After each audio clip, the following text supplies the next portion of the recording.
Bienvenue dans cette série témoignages du podcast Les Mondes Subtils, podcast d'exploration de l'invisible. Alors ici, c'est un peu la caverne d'Ali Baba, des histoires qui sortent de l'ordinaire. Nous avons de fabuleux invités qui ont accepté, de manière plus ou moins anonyme, de nous raconter ce qu'ils ont vécu. Un éveil de conscience, une expérience de mort imminente, un contact avec leurs guides, leurs ancêtres ou encore leurs défunts, des synchronicités improbables, des moments de médiumnité fulgurants ou encore des portes qui s'ouvrent sur le monde mystique. Parce qu'en fait, on vit tous ces moments magiques de l'ordre du subtil, de l'invisible et du divin. Et j'avais très envie de créer un espace pour qu'on puisse partager ces histoires entre nous. Donc bienvenue à vous et merci d'être là. On se retrouve aujourd'hui pour un épisode plein de douceur et de sagesse avec une femme très chère à mon cœur. Il s'agit de Marie, accompagnatrice et énergéticienne. Dans cette interview, nous parlons de cette montée en puissance énergétique que nous vivons tous depuis plusieurs années. Pourquoi sommes-nous autant remués ? Comment transmuter ? Marie nous livre sa vision des choses de par son expérience personnelle et également au travers de son observation chez les personnes qu'elle accompagne. Elle nous parle de l'importance de prendre son chemin en main, de responsabilité personnelle, d'authenticité et de souveraineté. Une très belle conversation qui fait du bien aux oreilles et au cœur. Je vous souhaite une bonne écoute. Bonjour Marie. Bonjour Raphaël.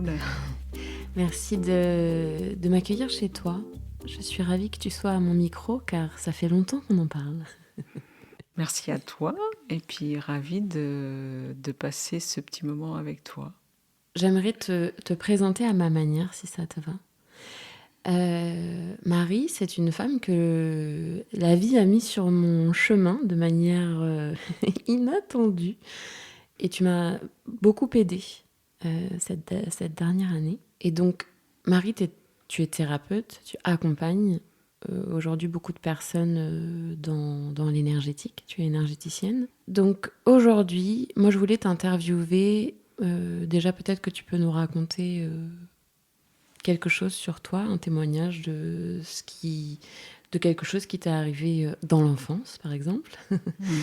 Et j'aimerais aujourd'hui aussi parler de ton prisme en fait par rapport à cette évolution qu'on est en train de vivre le collectif, en fait, ce mouvement d'évolution et d'ouverture de conscience qui nous remue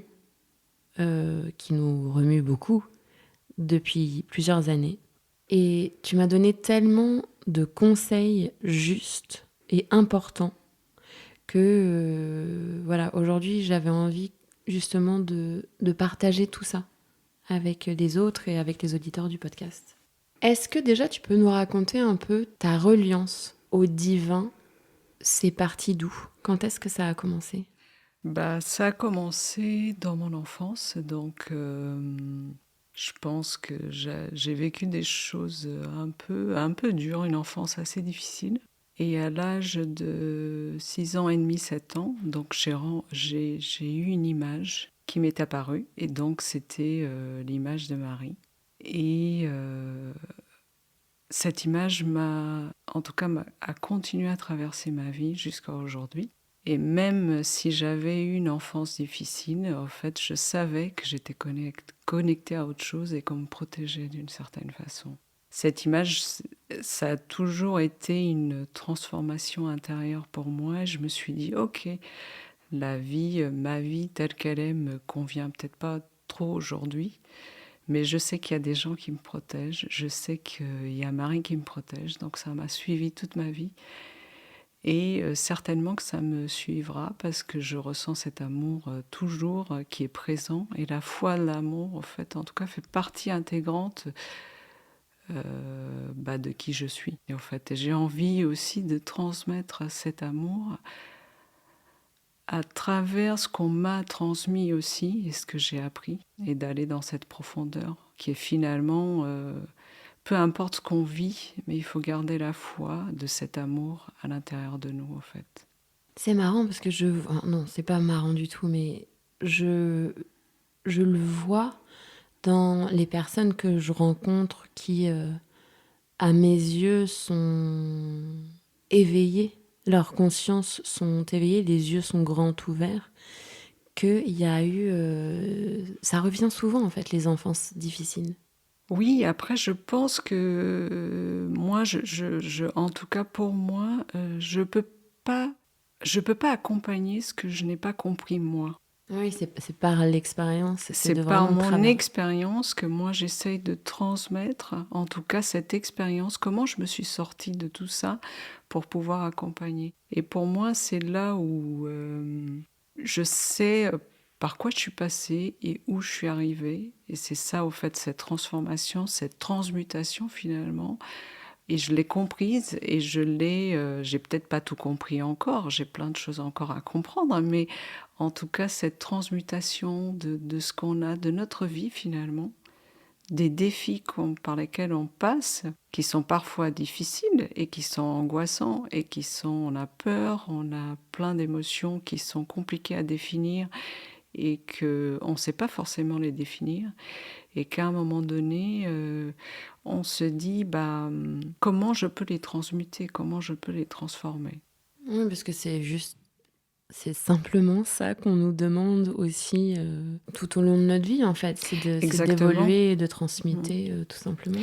Tout simplement, et parfois c'est pas facile parce qu'on vit des choses qui sont parfois qui sont difficiles, qui sont complètement traumatisante aussi, et que la vie c'est aussi ça. Mais où est-ce qu'on acquiert cette force finalement, où on va la chercher pour pouvoir y aller et être toujours quand même dans l'action et trouver un certain équilibre, même si on est dans les profondeurs du déséquilibre en fait. Je le vois un peu comme ça. Comment t'expliques cette espèce de... Alors moi je la ressens vraiment depuis 2020. Depuis les années Covid, en fait. Genre, il y a une montée en puissance de comment on est remué et de comment on évolue. C'est-à-dire que moi, je le sens personnellement que je suis un peu dans la machine à laver, programme linge très sale, tu vois, genre 90 degrés. Et ben après, c'est pas tout le temps, hein, ça va, ça vient, il y a des périodes, mais je le vois également autour de moi et dans des personnes qui sont pas du tout là-dedans, tu vois, qui sont pas du tout dans ces sphères de reliance ou de connexion ou de compréhension de ce qu'on traverse. Tout à fait, tu vois. Toi, tu le ressens aussi ? Bien sûr, parce que je pense que déjà, les énergies, tout est beaucoup plus rapide, notre rapport au temps. Parfois, on le voit au fait, notre rapport au temps. Avant, peut-être que quand on avait 60 ans, on disait le temps va vite, mais maintenant, c'est même les générations plus jeunes qui le disent finalement. Oui. Et c'est vrai, notre rapport au temps, et je pense que tout est beaucoup plus rapide parce qu'on a besoin aussi d'aller vite. Et finalement, tout ce qui est un peu de l'ordre de... Il faut nettoyer vraiment la poussière à l'intérieur de nous, en tout cas, pour qu'on avance et qu'on aide aussi à notre niveau l'humanité, les êtres, la nature, en tout cas tout. Et que je pense que c'est vrai qu'il y a des volcans qui s'expriment à l'intérieur de nous, et je pense que c'est aussi important. C'est aussi important de nettoyer finalement ce qui ne va pas, ce qu'on a peut-être gardé pendant des décennies et qu'on a bien mis sous le tapis, et que là aujourd'hui c'est peut-être le moment aussi d'aller regarder aussi cette profondeur, parce que tout ça c'est de la lumière, c'est l'expression de la spiritualité qui a envie quelque part de éclore. Et c'est important qu'on aille aussi, qu'on reste pas ignorant, en tout cas en disant non, j'ai rien à travailler. Si, on a tous à travailler et on a tous à aller regarder notre ombre autant que notre lumière pour pouvoir avancer en tout cas. Cet épisode est disponible en intégralité sur l'abonnement premium du podcast Les Mondes Subtils pour 3,99€ par mois, sans engagement. Pour Spotify, vous trouverez le lien dans les notes de cet épisode. Et pour Apple Podcast, vous pouvez vous rendre directement sur la page d'accueil du podcast.